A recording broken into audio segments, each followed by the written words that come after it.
Are you an independent musician feeling overwhelmed by the endless act of juggling creativity, business, and self-care? You're not alone. That's why I created the Artist Mind Map. The Artist Mind Map is a free blueprint designed to help you get clear on the route you need to take to attain your career goals in alignment to your artistic values. This is not just another random PDF page for the forgotten corners of your hard disk. It's a timeless roadmap you can use for decades to come. Think of it as a go-to overview to consult. When you grab your free mind map, you get exclusive access to a masterclass that will take your career to the next level. I use the same methodologies and systems for my high-end paying clients and students. So why am I giving it to you for free? Simple. I want to build a community of artists who can count on each other for safe spaces. Music saved my life. I believe that you have all that it takes to be the artist you were meant to be, if you're willing to put in the work. And more importantly, understanding what that work is. And the Artist Mind Map was designed to help you do exactly that. So if this resonates with you, go to artistmindmap.com and download this resource. artistmindmap.com. A couple of years ago, I wrote an article about limiting beliefs. Reading it earlier this week was an interesting experience. I don't think I disagree with it, per se. I don't think it was misguided in any way either. In fact, I'm told it helped people. But I couldn't help but notice how the writing did reflect the exact position of my understanding of the concept of limiting beliefs and its implications at the time. And as I read back, I could see exactly where my understanding ended. The original piece was built around a familiar idea. How we tend to hold beliefs about ourselves, our work, and the world that shapes what we consider possible in our lives. Beliefs about potential, beliefs about talent, money, success, about whether or not we belong in certain rooms or otherwise. I still think the overall anatomy of that article, what it pointed to at the time, was in the right direction. But what's changed for me in the meantime, though, is not the observation in itself, but the questions I find myself asking today.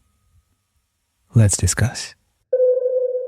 Welcome to another session solo cast. These solo casts were designed to help independent artists and musicians like you navigate the very complex labyrinth that is your artistic practice and career. They're based on empirical research and experiences of my own career as an independent musician and an educator and coach working with artists just like you. The primary aim behind these sessions is to offer accessibility to the kind of education many of us need to work with in order to forward ourselves in these very confusing times as empowered and independent artists in the truest sense of the word.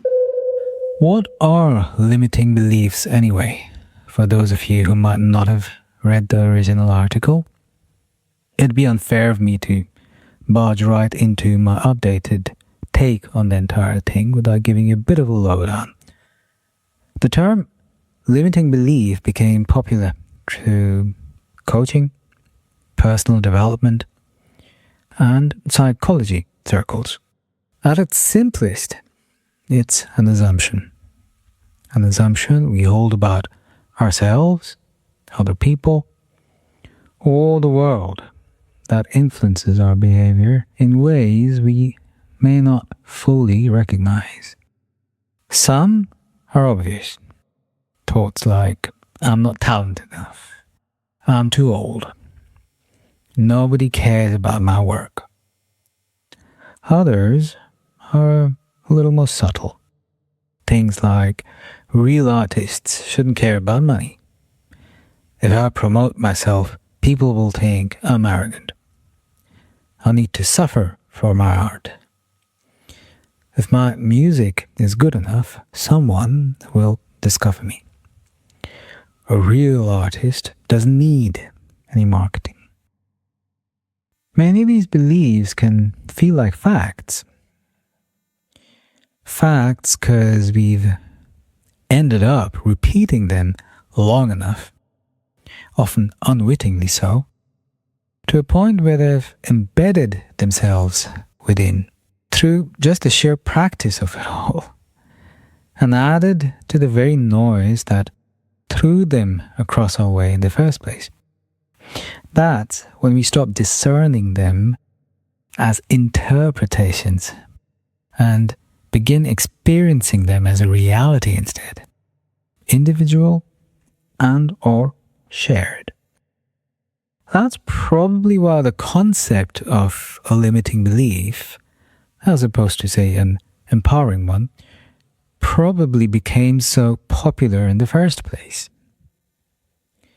It encouraged us to question the assumptions we'd never realized were assumptions. In many cases, that alone can be a light bulb moment. Listen, an artist, and I speak from experience here, who recognizes that a sentence like, "I'm bad at business," was just a story rather than an absolute truth or even an objective truth, might just start behaving differently immediately.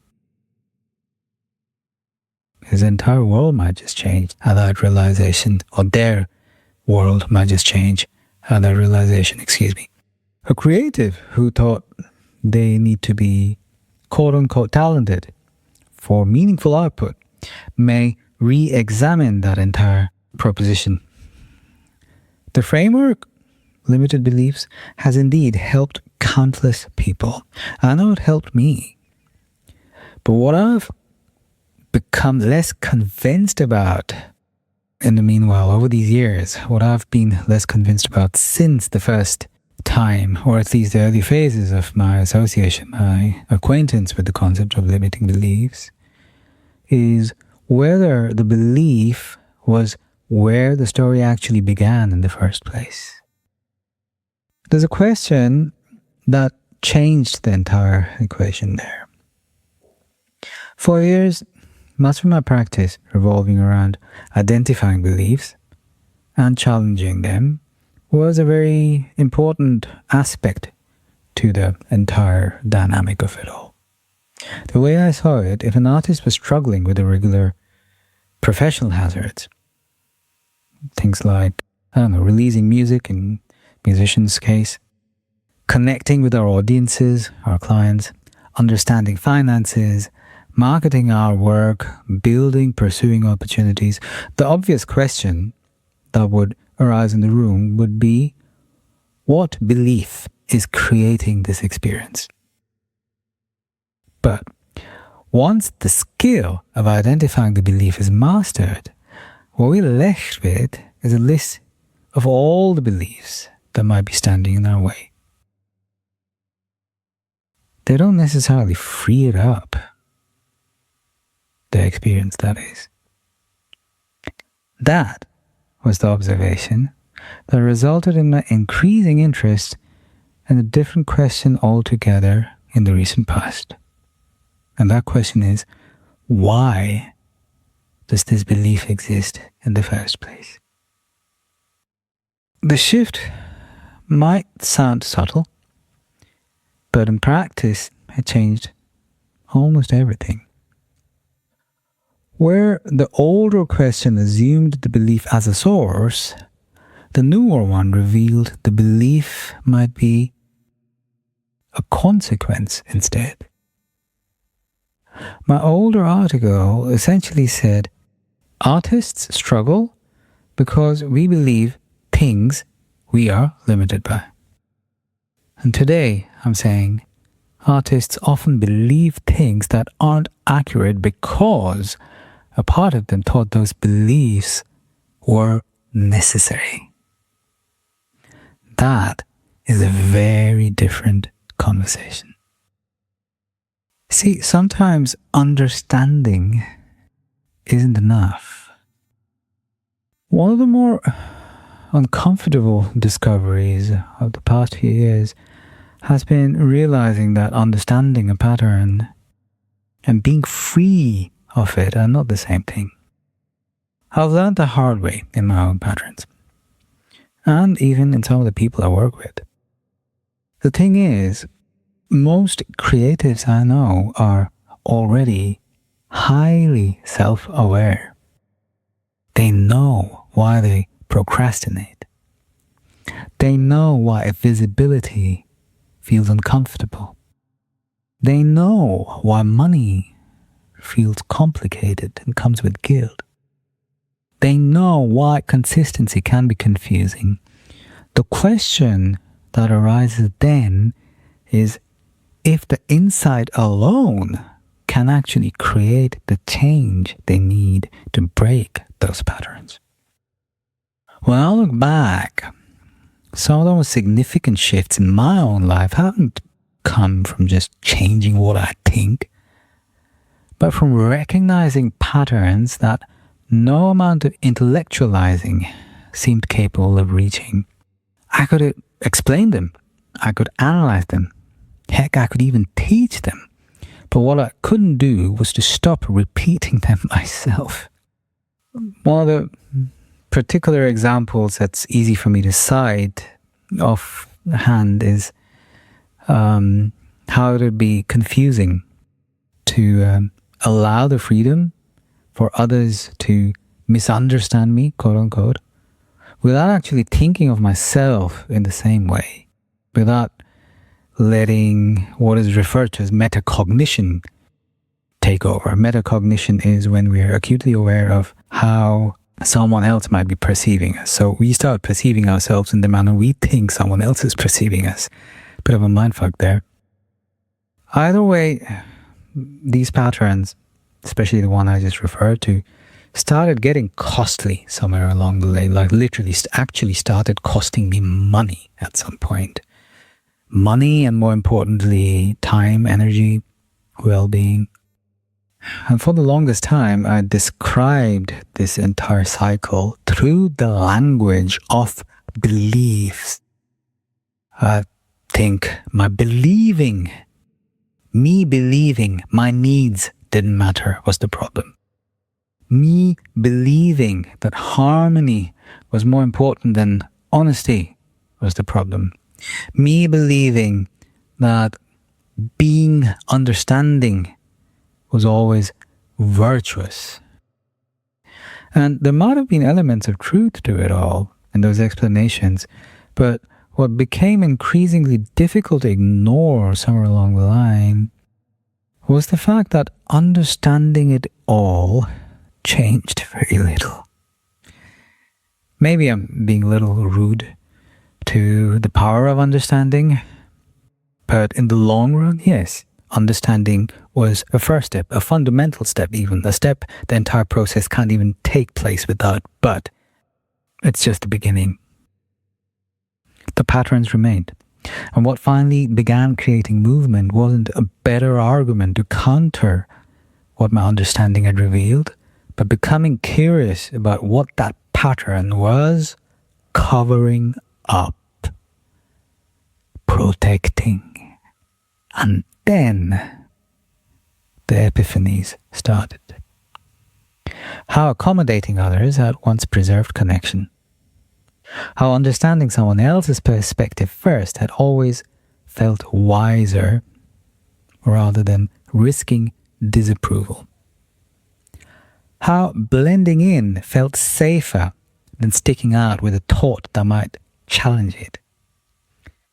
How so much of the behavior that kept confusing me was not evidence of weakness per se, but adaptation. And when I stopped treating the pattern as an enemy, I started learning from it. Anyone here familiar with the idea of protective intelligence? One of the most significant changes in my work of late has come with the integration of what's established itself as somatic approaches in facilitation, practice, coaching, and even my active artistic practices. Approaches, which, by the way, my background in yoga since I was a kid has always included, but now have a name in more mainstream, even scientific circles. The interconnections between the musculoskeletal and nervous system, how it affects the quality of our life. And research, study, and parts work, best known from the way internal family systems broke it down, for example. All of this combined with other teachers I've studied with, teachers who've always taken an alternate approach to a lot of mainstream themes, teachers like Kenny Warner, Peter Crone, Ryan Hurst. What all these approaches share is a growing appreciation of how human behavior is actually far more intelligent than it appears, and in ways we don't always see. Many of the things we label as self-sabotage start to look very different when viewed through this lens. We're no longer dealing with faulty thinking that needs to be corrected. We're dealing with the realization that we're not damaged or silly, but way more intelligent than we'd realized. And it's a different kind of intelligence altogether, a protective one.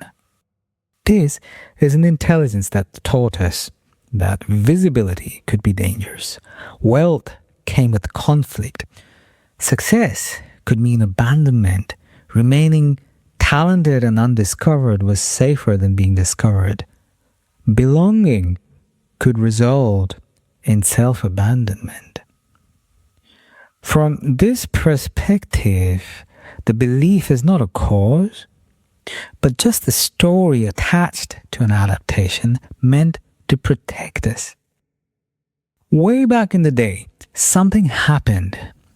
Something happened to us way back in the day, possibly in our earlier childhood.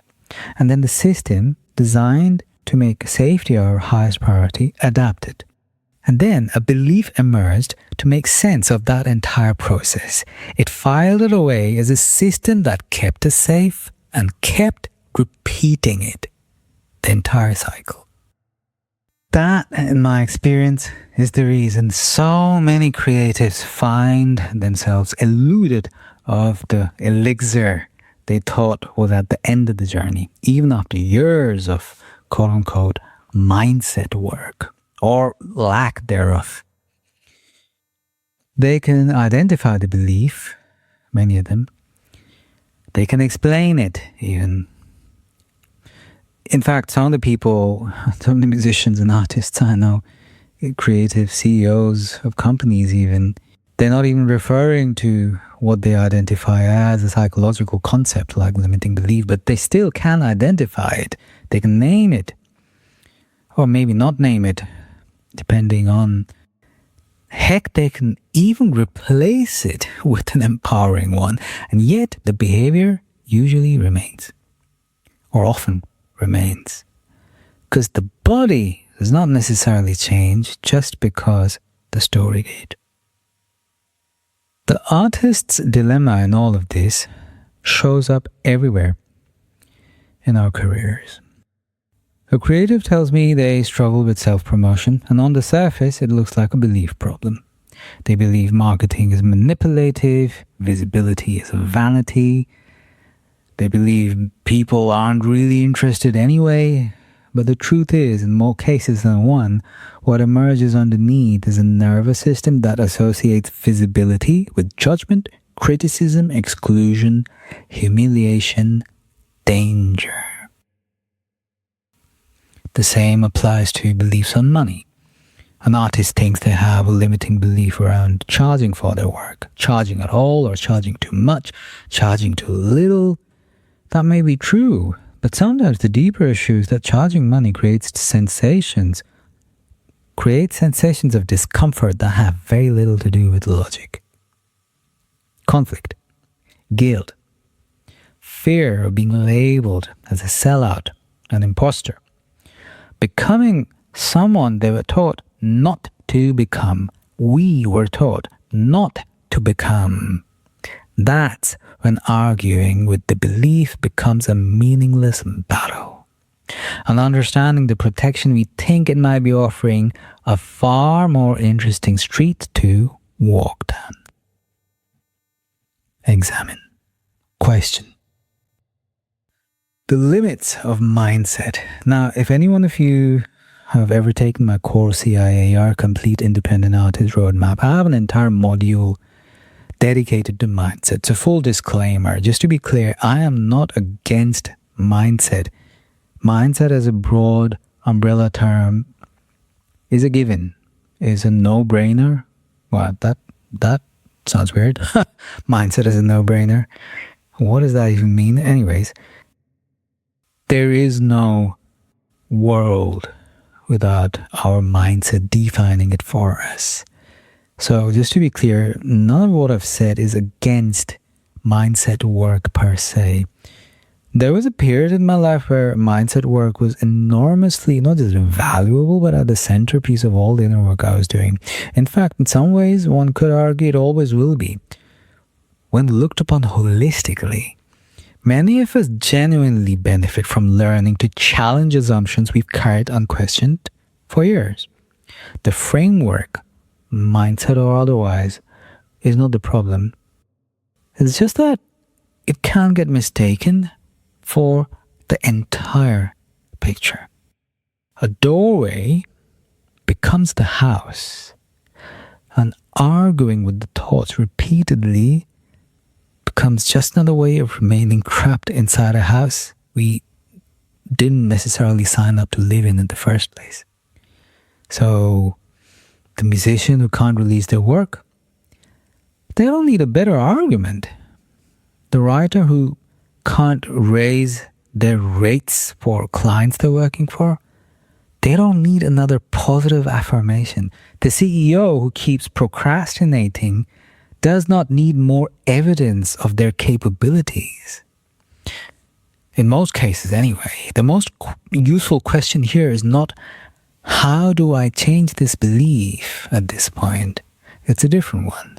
The question now we need to be asking is, what happens if I don't need the protection I think these arguments, these beliefs are giving me?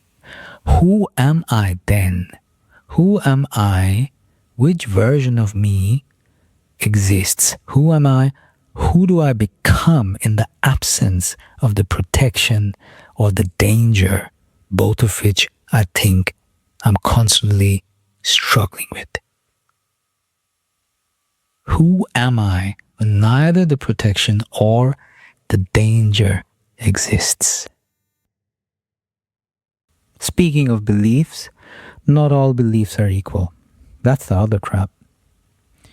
The self-development world will often say, you have limiting beliefs, replace them with empowering ones. Other spiritual circles offer a different message. There are no limiting beliefs, you're already free. Both perspectives, while containing something valuable, can miss something vital. We could repeat affirmations every morning and still freeze before releasing a song. We could understand non-duality, meditate daily, and still feel our stomach tighten every time we send an invoice. The nervous system does not care which philosophy we've studied or adopted or tried to practice. It responds to perceived safety. And realizing that we're already whole, realizing that we are absolutely fine exactly the way we are, is a pill so unfamiliarly sweet that it actually could feel bitter, taste bitter at first. What I appreciate most about this newer perspective is that it changes the relationship we have with ourselves. The old conversation sounded a lot like conflict. How do I overcome this? How do I eliminate this? How do I get rid of this belief? The newer conversation feels different. Less adversarial, more curious. So now, instead of asking how to defeat a belief, we begin exploring what purpose it serves first. Now, instead of trying to fix ourselves, we become more interested in understanding ourselves. That shift alone has changed the way I work drastically for the better. Can you say that? Can you be drastically better? Well, anyways.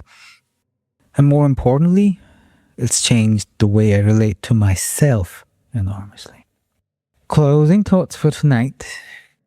If I were rewriting my original article from scratch today, which I did, I'm not sure why I said that, I'd still acknowledge that beliefs matter. They do. They shape perception, they influence behavior, they affect the choices we make. But there's something I'd add, which I am tonight. That's what I'm trying to do here.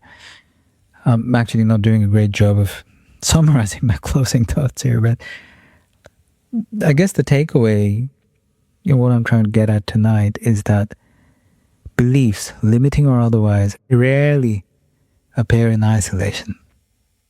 They emerge from a relationship with experience, adaptation, attempts to create safety, control it, attempts to achieve belonging, earn belonging, achieve certainty, ensure certainty, and achieve protection, ensure protection. You see the word I'm using there?